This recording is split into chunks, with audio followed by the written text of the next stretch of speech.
नितिन के पड़ोस में संजना रहती थी, जो उससे करीब 8 साल छोटी थी।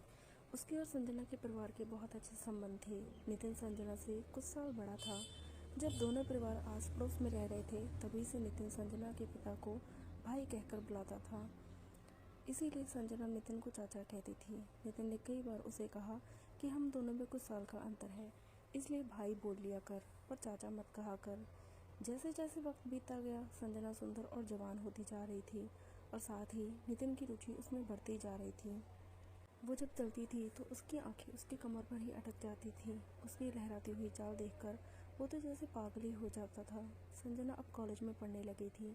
उसकी सुंदरता के साथ साथ कदकाठी भी बढ़ने लगी थी। नितिन रात को अक्सर उसे याद करके सोता था। उनका रिश्ता ऐसा बन गया था कि वो एकदम से कुछ नहीं बोल पाता था। जब भी उसे मौका मिलता, वो किसी न किसी बहाने से उसे छू लेता था। एक दिन दोपहर में नितिन उसके घर गया तो वह अपनी दादी और माँ के पास बैठी थी। उसके पैरों में दर्द हो रहा था। नितिन ने उससे कहा, लाओ मैं तुम्हारा एक्यूप्रेशर कर देता हूँ। वह उसके करीब आकर बैठ गई। उसने धीरे धीरे उसके पैर के पंजों पर एक्यूप्रेशर करना शुरू किया। उसे एक्यूप्रेशर के काफ़ी सारे दबाव बिंदु मालूम थे। वो समझ गया कि उसका पैर ऊपर से लॉक हो गया है, इसीलिए उसे दर्द हो रही है। संजना उस समय स्कर्ट और टी शर्ट पहनी हुई थी। धीरे धीरे वो उसके घुटनों तक प्रेशर देने के बहाने अपने हाथ घुमाने लगा। थोड़ी देर तक उसने हाथ आगे तक घुमाना चालू कर दिया। उसके हाथ धीरे धीरे आगे तक सहलाने लगे। संजना शर्माने लगी। उसकी माँ और दादी भी बैठी थी। अधिक कुछ नहीं हो सकता था, इसलिए नितिन उसके पैर दबाकर कुछ देर बातें करके वापस अपने घर चला गया। उस समय बीतता गया। संजना तो जैसे दिन ब दिन सुंदर होने लगी थी। नितिन अक्सर उसे एक्यूप्रेशर करने के बहाने उसके पूरे बदन को छूने लगा, जिससे वो हमेशा शर्मा जाती थी। वो अभी तक यह समझ नहीं पा रहा था कि संजना के मन में भी ऐसा कुछ हो रहा है या नहीं। क्या वो भी आगे बढ़ना चाहती थी या नहीं। कुछ दिनों बाद संजना ने अपनी कॉलेज की पढ़ाई भी पूरी कर ली। अब वो पूरी तरह से निखर चुकी थी। उसे देखकर तो जैसे नितिन के शरीर में जैसे एक तनाव सा आ जाता था। उन दोनों के बीच कभी कुछ नहीं हो पाया। इस बीच नितिन के परिवार ने एक अच्छी लड़की देखकर उसकी शादी करवा दी। नितिन का घर अच्छा था, अच्छा पढ़ा लिखा लड़का, अच्छी जॉब, सब कुछ था, इसलिए लड़की आसानी से मिल गई शादी के लिए। वो अक्सर अपनी पत्नी के साथ प्यार करते समय संजना को याद करके ऐसा महसूस करने लगा जैसे वो संजना के साथ ही प्यार कर रहा हो। कुछ वक्त बाद संजना का रिश्ता आ गया और उसकी शादी मुंबई हो गई। उसका पति दिखने में ज़्यादा ठीक नहीं था। सरकारी नौकरी और अच्छा घर देखकर उसके माता पिता ने उसकी शादी करवा दी। नितिन को अपनी किस्मत पर बड़ा पछतावा होता था कि ऐसी सुंदर लड़की उसको मिलने की जगह उस लंगूर को मिल गई। उसकी शादी के बाद जब वो पहली बार मायके वापस आई तो उसको देखकर नितिन तो एकदम दंग रह गया। थोड़े दिनों के खेल में ही उसका बदन तो जैसे कयामत हो गया था। उसके बात करने का तरीका भी बदल गया था। थोड़े दिनों बाद वो नितिन को मुंबई ज़रूर आना कहकर चले गई और वो इंतज़ार करने लगा कि कब मुंबई जाने का मौका मिले। फिर 5 महीनों बाद उसे मीटिंग के लिए मुंबई जाने का मौका मिला। अब तक संजना की शादी को 9 महीने हो चुके थे। नितिन को स्टेशन पर लेने के लिए संजना का पति आया था। वो लोग घर पहुंचे तो दरवाजे पर ही संजना इंतज़ार कर रही थी। नितिन ने उसे दरवाजे पर ही अपनी बाहों में भर लिया और उसके माथे पर एक किस कर दी। थोड़ी देर में ही वो तैयार होने बाथरूम में गया तो देखा कि संजना के कपड़े सूख रहे थे। वो उन कपड़ों को ध्यान से देखने लगा। अपने ख्यालों से बाहर आकर वो फटाफट तैयार हुआ।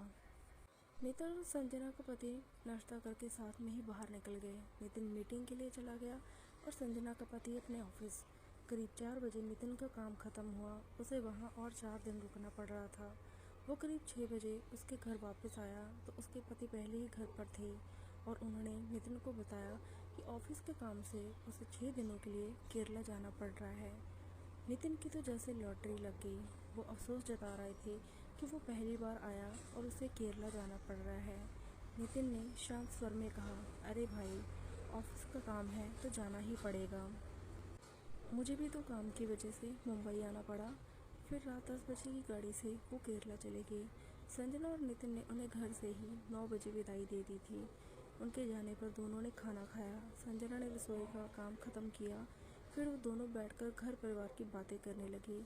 अगले दिन नितिन को दोपहर बाद ही बाहर जाना था, इसलिए उन दोनों को सुबह जल्दी उठने की कोई चिंता नहीं थी। संजना ने अपनी नाइटी पहनी थी क्योंकि नितिन से उसे ऐसी कोई शर्म तो थी ही नहीं। नितिन ने भी अपना नाइट सूट पहन रखा था अपनी आदत के मुताबिक। थोड़ी देर बातें करते करते नितिन ने उसे कहा, चलो बेड पर लेट कर ही बातें करते हैं, पीठ को थोड़ा आराम मिल जाएगा। वो दोनों उनके बेडरूम में आ गए। वो लेट गया और संजना पास में बैठकर बातें करने लगी। नितिन उसका हाथ अपने हाथों में लेकर सहलाने लगा, फिर उसको खींचकर अपने बाजू में लेटा लिया। फिर उसने अपना एक हाथ उसकी गर्दन के नीचे से निकालकर उसका सर अपने कंधों पर रख लिया। वो दोनों बातें करते जा रहे थे। धीरे धीरे नितिन ने उसके हाथ जो उसके कंधे पर रखे थे सहलाना चालू किया। कमरे में एसी चालू था। हल्की हल्की ठंड का उन्हें एहसास होने लगा। नितिन ने एक चादर खींचकर दोनों के ऊपर डाल ली। ऐसा करते वक्त उसका हाथ छाती को छू गया। अब नितिन ने उससे शादीशुदा जिंदगी के बारे में पूछना शुरू किया। उसका हाथ संजना के हाथों को सहलाते सहलाते हुए आगे बढ़ने लगा था। शायद अब उसे नितिन के इरादे भी समझ में आने लगे थे। उसने कहा, रात बहुत हो गई है, सो जाते हैं। नितिन ने कहा, संजना अभी तो बहुत सी बातें करनी है, सुबह भी जल्दी उठने की चिंता नहीं है, और बातें करते हैं ना। नितिन ने उससे फिर पूछा कि शादीशुदा लाइफ कैसे चल रही है। तो वो शर्माने लगी, कहने लगी, चाचा ये आपके पूछने की बात थोड़ी ही है। उसने कहा, अब तुम इतनी बड़ी हो गई हो, शादीशुदा हो, अब तो हम एक दोस्त की तरह बातें कर ही सकते हैं। वैसे भी हमारी उम्र में कोई ज़्यादा अंतर तो नहीं है। संजना ने कहा, मुझे शर्म आती है। नितिन ने कहा, चलो मैं अपनी पहले बताता हूँ। देखो मेरी शादी के 4 साल होने पर भी रोज़ प्यार किए बिना नींद नहीं आती। मैं पहले तुम्हारी चाची के पैरों की कमर की अच्छे से मालिश करता हूँ और फिर करीब 1 घंटा प्यार करते हैं। और जब चाची नहीं होती तब? उसने पूछा। तब मैं उसका या किसी के भी नाम से स्वयं संतुष्टि कर लेता हूँ। कभी कभी तो उसमें तुम्हारा नाम भी होता है। वो सक पका गई। उसे नितिन के इरादे खुलते नजर आने लगे। फिर संजना ने बताना शुरू किया, ये तो लगभग रोज़ देर रात तक लौटते हैं और सुबह जल्दी चले जाते हैं। हम लोग शनिवार रात को ही ये सब कर पाते हैं, या फिर किसी दिन छुट्टी होती है तो बोनस हो जाता है। अब वो बिना सकुचाए सीधे सहलाने लग गया। उसने कहा, ये क्या करते हो चाचा? नितिन ने कहा, पगली अभी तो हम दोस्त हैं, चाचा भतीजी नहीं। देखो तुम भी जवान हो और मैं भी। तुम्हारी भी शादी हो चुकी है और मेरी भी। तुम ये भी जानते हो एक बार प्यार करने से कुछ नहीं होगा। न तुम किसी को बताना और ना ही मैं किसी को बताऊंगा। संजना ने कहा कि वो लोग अभी बच्चा नहीं चाहते, इसलिए सुरक्षा करते हैं। उसने कहा, फिक्र न करो, हम भी वही कर लेंगे। अब नितिन ने उसके अगरों पर अपने होंठ रख दिए। वो थोड़ा कसमसाई और कुछ बोलने के लिए मुंह खोलने लगी तो उसने ज़ोर से किस कर ली। संजना पर इसका असर होने लगा। उसकी सांसें भारी होने लगी। लेटे लेटे ही उसने उसका हाथ पकड़कर रिमोट पर रख दिया। वो हाथ हटाने लगी पर उसने उसका हाथ जोर से पकड़ रखा था। आज नितिन को अपनी बरसों की तपस्या का फल मिलने वाला था। संजना अपना मुंह छिपाने लगी। नितिन ने अपना हाथ उसके पेट पर से सरकाते हुए उसकी कमर पर रख दिया। उसे जैसे स्वर्ग का आनंद मिलने लगा। अब संजना भी खुलने लगी। अब उसने एक झटके से चादर पर कपड़े एक तरफ फेंक दिया। नितिन उसके पैरों के पास बैठा था और किस कर रहा था। संजना भी मस्त होने लगी। संजना ने रिमोट कंट्रोल के हाथ में ले लिया था। नितिन के सामने उसकी बरसों की तमन्ना मदहोश पड़ी थी। उसने उसको उठा के गले से लगा लिया और बेतहाशा किस करने लगा। वो भी उसके साथ देने लगी। अब वो घूमकर उसके मुंह के करीब आ गया और उसे बाहों में भर लिया। उसका चेहरा चमकने लगा था। अब उसकी आंखों में देखकर खिलौने ने फिर हरकत करनी शुरू कर दी। उसके अंदर भी फिर से तूफान तैयार होने लगा। अब उससे सहन नहीं हो रहा था। नितिन ने संजना से कहा कि क्या अब मैं टीवी ऑन कर दूं ताकि हमारी आवाज़ यहीं तक रहे। संजना की हामी भरने की देर थी। नितिन ने झट से रिमोट कंट्रोल से टीवी ऑन कर दिया और इधर जैसे ही संजना का ध्यान टीवी पर गया, नितिन ने एक ही झटके में संद उतार दिया। संजना चिल्लाई, चाचा ये क्या कर दिया तुमने? नितिन हंसने लगा। उसने कहा, फिक्र मत करो, कुछ नहीं होगा। संजना बार बार चिल्लाती रही, लेकिन अब नितिन पास सुनने सुनाने का समय नहीं था। वो तो पूरी गति से अपने काम में लगा हुआ था।